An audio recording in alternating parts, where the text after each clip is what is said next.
Hello दोस्तों, कैसे हैं आप सब लोग। उम्मीद करता हूं काफ़ी अच्छे होंगे। तो दोस्तों, आज की तारीख में अमांगी मीडिया लैब्स का आईबीओ ओपन हो गया है। इसका रिव्यू हम करेंगे इस वीडियो के अंदर। और जनरली मैं रिव्यू का वीडियो 2-3 दिन पहले ही दे देता हूं, बट क्या कि अभी मैं बाहर हूं, आपको पता ही होगा, दार्जिलिंग, गंगटोक, सिक्किम के आसपास। तो आज मैं गंगटोक शहर के अंदर हूँ। तो इस कारण क्या है कि वीडियो लाने में थोड़ी सी देरी हो गई है। और वैसे टाइम पर ये देखा जाए तो आज ही ओपन हो रहा है, आज ही वीडियो आपको मिल रहा है, तो ऐसे कोई दिक्कत वाली बात है नहीं। एंकर लिस्ट वगैरह के बारे में भी डिस्कस कर लेंगे। और आज मैं गंगटोक शहर के अंदर हूँ, समिट टक्सांग होटल के अंदर रुका हुआ हूँ। और काफ़ी लोग, मुझे सब्सक्राइबर्स भी मिले थे, मैंने जैसा पिछले वीडियो के अंदर भी कहा था। और लगातार मिलते जा रहे हैं, अच्छी बात है, मुझे भी अच्छा लगता है। जो जो लोग भी कल मिले, उनसे मिलके भी मुझे अच्छा लगा। और आज भी अगर कहीं मुझे देखें तो ज़रूर मुझसे बात करें, मुझे भी अच्छा लगेगा। काफ़ी लोग क्या कि सोचते हैं कि जयेश खत्री है या नहीं है, कन्फ्यूज़ हो जाते हैं और बात नहीं करते हैं।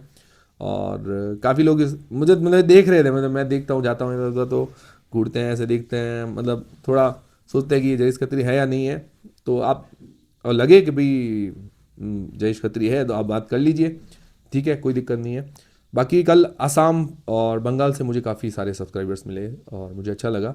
मतलब यहाँ मिल जाते, काफ़ी लोग घूमने आते हैं, तो भी देखते हैं कि वीडियो आपको देख के अच्छा लगता है, तो मुझे भी अच्छा लगा। चलिए अब इस वीडियो के अंदर अब रिव्यू करते हैं। सबसे पहले ग्रे मार्केट का प्रीमियम रैंक कार्ड, इसके बारे में जानेंगे। फिर इस कंपनी की डिटेल्स, मतलब कंपनी क्या काम करती है, कौन से सेक्टर की कंपनी, फ्यूचर वगैरह कैसा रह सकता है। फिर इसके फाइनेंशियल फंडामेंटल्स जानेंगे, मतलब कंपनी प्रॉफिट के अंदर, लॉस के अंदर है और महंगी सस्ती है।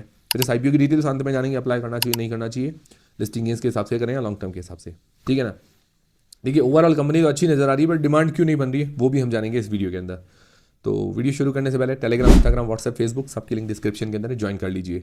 तो सबसे पहली चीज़ है जीएमपी की बात करें। अभी लेटेस्ट ग्रे मार्केट का प्रीमियम अगर देखें तो लगभग 3 से 5% के बीच में बता रहा है। मतलब मान के चले कि भाई 10 से लेकर 15 रुपए के बीच में मान के चल सकते हैं। मतलब ज़्यादा डिमांड है नहीं अभी, ठीक है। तो अभी वेट करना चाहिए हमें और देखना चाहिए आगे की सिचुएशन वगैरह क्या होती है। बाकी एंकर लिस्ट की बात करें, एंकर लिस्ट अच्छी आई है, मैंने पिछले वीडियो के अंदर डिस्कस की थी। म्यूचुअल फंड्स के अंदर एसबीआई, एचडीएफसी, आईसीआईसीआई जैसे बड़े नाम है, मोतीलाल ओसवाल, टाटा वगैरह काफ़ी अच्छे नाम हैं। उसके अलावा एफआईआईस के अंदर गोल्डमैन सैक्स है, सोशिएट जनरल है, उस तरह के कुछ बड़े नाम शामिल हैं। तो ओवरऑल एंकर लिस्ट में हमने 7, 7.5 जैसी रेटिंग दी थी। अच्छी एंकर लिस्ट है, ठीक है ना, क्योंकि कंपनी का जो सेक्टर है वो अच्छा नजर आ रहा है, इस कारण मुझे लगता है एंकर भी काफ़ी अच्छी आई है। फिर जानते हैं इस कंपनी की डिटेल्स के बारे में, मतलब ये कंपनी काम क्या करती है। कंपनी काफ़ी अच्छा काम है इसका। 2008 के अंदर वैसे इसका नाम था अमागी टेक्नोलॉजीज, 2010 में इन्होंने कर दिया अमागी मीडिया लैब्स। तो मतलब यूं मान के चले कि भाई इस कंपनी को अपने सेक्टर के अंदर काफ़ी अच्छा एक्सपीरियंस हो गया, 17-18 साल हो गए हैं। सिंपल भाषा में समझा देता हूँ कंपनी क्या काम करती है, सिंपली आपको समझ में आ जाएगा। तो company software as a service काम करती है, मतलब सॉफ्टवेयर कंपनी है यूं मान के चलिए। पहले देखिए जो डिश कनेक्शन वगैरह होते थे भी, वायर वगैरह से आते थे, बड़े बड़े एंटीना लगाने पड़ते थे। फिर छतरी आई छोटी छोटी, ठीक है ना, अभी भी छतरियाँ चलती है, सेट टॉप बॉक्स लगते हैं। अभी आजकल ज़माना कैसा है कि भाई सारी चीज़ें, कंटेंट जो है ऑनलाइन आ रहा है, जो डिश वगैरह है वो ऑनलाइन आ रही है। जैसे अभी जियो फाइबर वगैरह है, एयरटेल फाइबर में सारी चीज़ें ऑनलाइन हमें दिख रही है, ठीक है ना। तो ये ऑनलाइन करने का जो काम होता है, जो भी चैनल्स वगैरह को है, ओटीटी प्लेटफॉर्म्स जो आते हैं, तो ये ऑनलाइन सबको करना है, चैनल ऑनलाइन लेके आना है, स्ट्रीमिंग करनी है, वो ये कंपनी करके देती है। अलग अलग कंपनीज इसकी कस्टमर्स हैं, उनको ये करके देती है। और जो ऑनलाइन के बीच में एड्स आती है, आपको पता होगा, जैसे कोई भी यूज़र है उसके लिए अलग अलग एड्स आती हैं। आप क्या पसंद है उस हिसाब से एड्स दिखाता है, उससे ज़्यादा क्या रेवेन्यू जनरेट होता है। आप जो सर्च हिस्ट्री में आप जो सर्च करते हैं उस हिसाब से आपको ऐड दिखाएगा। जैसे आपने हिस्ट्री में आपने कैमरा सर्च कर लिया तो आपको कैमरा की एड्स दिखाएगा।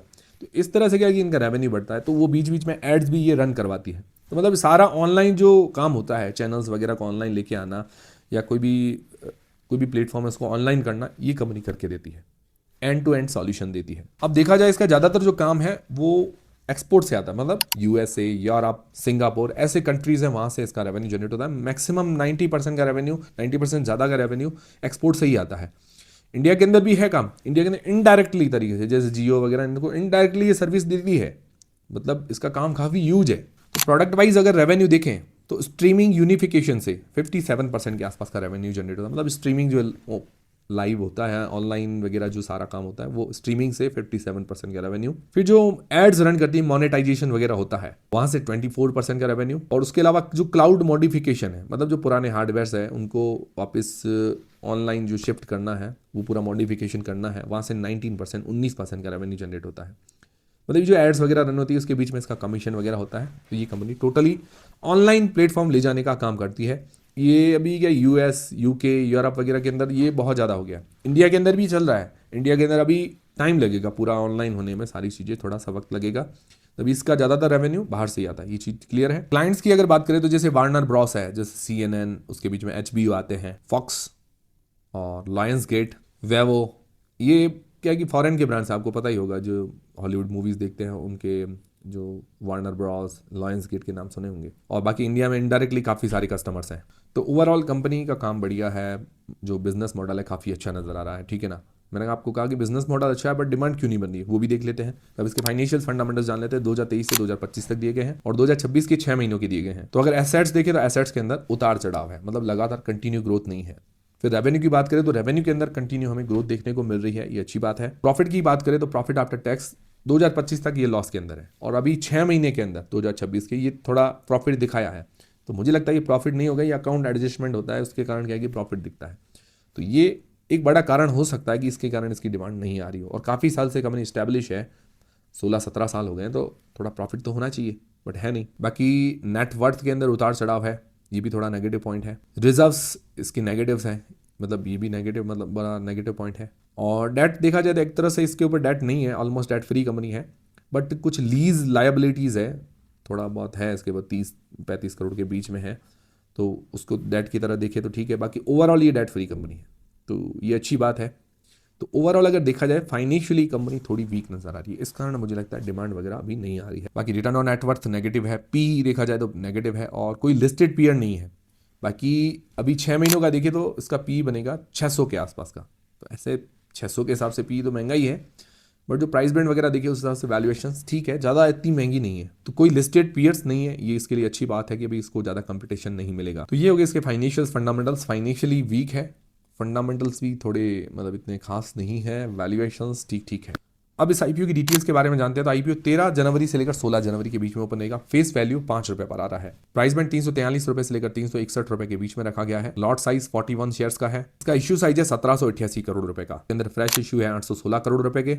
उसमें से 550 करोड़ रुपए जो है इसकी टेक और टेक्नोलॉजी, जो क्लाउड इंफ्रास्ट्रक्चर है उसको डेवलप करने के अंदर ही काम मिलेगी, तो ये अच्छी बात है। बाकी OFS 972 करोड़ रुपए का है। प्रमोटर की होल्डिंग ऑलरेडी कम है, 14% के आसपास ही है, ज़्यादा नहीं है, ये बड़ा नेगेटिव है। बाकी रिटेल पोर्शन 10% का है। मार्केट कैप इसका बनेगा 7,809 करोड़ रुपए का। स्मॉल कैप कंपनी, छोटी कंपनी है, मतलब ग्रोथ पॉइंट ऑफ व्यू से देखें अच्छी बात है, बट अभी इसके अंदर कुछ रिस्क भी है, तो ये भी थोड़ा नेगेटिव भी है। तो ये होगी कंप्लीट आईपीओ की डिटेल्स। अब सबसे मेन सवाल याद है कि क्या इस आईपीओ में अप्लाई करना चाहिए, नहीं करना चाहिए, करे तो लिस्टिंग गेंस के हिसाब से या लॉन्ग टर्म के हिसाब से। तो सबसे पहले जो लोग लिस्टिंग गेंस के हिसाब से अप्लाई करना चाहते हैं, तो इसके लिए हमारे 4 पैरामीटर्स हम देख लेते हैं। और देखिए दोस्तों, मैं सारी चीज़ें आपकी क्लियर करूंगा। डिसीजन आपको अपनी रिस्क, अपना एनालिसिस लगा के बनाना है। कोई 22 साल का रिकमेंडेशन नहीं है मेरी तरफ से, ये चीज़ दिमाग में रखते हुए चलिएगा। तो सबसे पहली चीज़ जो है जीएमपी अभी देखा जाए तो 0 बता, मतलब 0 पॉइंट दे रहा हूँ, क्योंकि 3 से लेकर 5% के बीच में, ज़्यादा नहीं है जीएमपी इसकी। तो फिर बात आती है वैल्यूएशंस की। वैल्यूएशंस में आधा पॉइंट दे सकते हैं, ज़्यादा मतलब प्राइस बैंड इतना महंगा नहीं लग रहा है, ठीक है। फिर बात आती है एंकर लिस्ट की। एंकर लिस्ट अच्छी है, एंकर लिस्ट में आधे से लेकर 1 पॉइंट के बीच में दे सकते हैं, ठीक है ना, बुरा ही नहीं है एंकर लिस्ट, तो 1 पॉइंट चल जाएगा, चलो 1.5 पॉइंट हो जाता है ये। और सब्सक्रिप्शन देखिए आना बाकी है, आएगा तो मुझे लगता है ज़्यादा से ज़्यादा 0 से आधा पॉइंट, क्योंकि जीएमपी नहीं है तो सब्सक्रिप्शन कम देखने को मिल सकता है।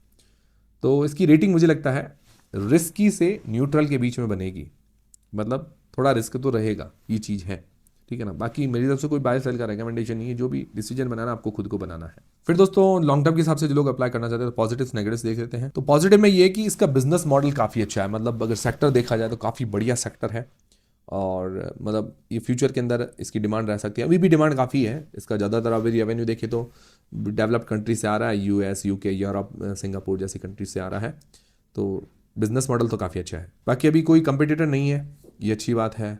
ग्लोबली काफ़ी रिकॉग्नाइज ब्रांड है ये, अभी कोई डेट वगैरह नहीं है, ये भी अच्छी बात है। और इसकी एंकर लिस्ट भी अच्छी आई है। फिर नेगेटिव्स क्या है? नेगेटिव्स देखिए, फाइनेंशियली कंपनी थोड़ी वीक नजर आ रही है, अभी लॉस के अंदर है, तो थोड़ा अभी इसको प्रूव करने में टाइम लग सकता है। 1-2 साल कंपनी को लगातार प्रॉफिट जनरेट करना पड़ेगा। बाकी डेट वगैरह नहीं है एज सच, ऐसी कोई ज़्यादा दिक्कत नजर नहीं आई। फाइनेंशियल अगर सुधार लेती तो मुझे लगता है अच्छी बात है। ओवरऑल अगर देखा जाए, ओवरऑल कंपनी प्रॉफिट के अंदर आनी चाहिए, आने वाले 2-3 साल तक अच्छा प्रॉफिट जनरेट करना चाहिए।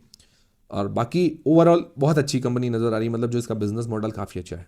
तो इसके अंदर क्या है कि जो रिस्क टेकर्स है, मतलब जो रिस्क ले सकते हैं, उनको पता है कि भाई पैसे डूब गए तो भी कोई दिक्कत नहीं है, और मान लो ये कंपनी प्रॉफिट के अंदर आती चल जाती है, क्योंकि एंकर लिस्ट वगैरह अच्छी है, कुछ चीज़ें अच्छी है, बिजनेस मॉडल अच्छा है, तो अच्छा प्रॉफिट भी दे सकती है। तो ये रिस्क टेकर्स के लिए कंपनी मुझे लगता है नज़र आ रही है, जो लॉन्ग टर्म के हिसाब से अप्लाई करना चाहते हैं। वो जो ज़्यादा रिस्क नहीं लेना चाहते, उनको लगता है कि भाई क्या पता आगे कंपनी का क्या हो, तो वो थोड़ा दूरी बना सकते। बाकी मेरी तरफ से कोई बाहर सर का रिकमेंडेशन नहीं है, जो भी डिसीजन होगा आपका खुद का होगा।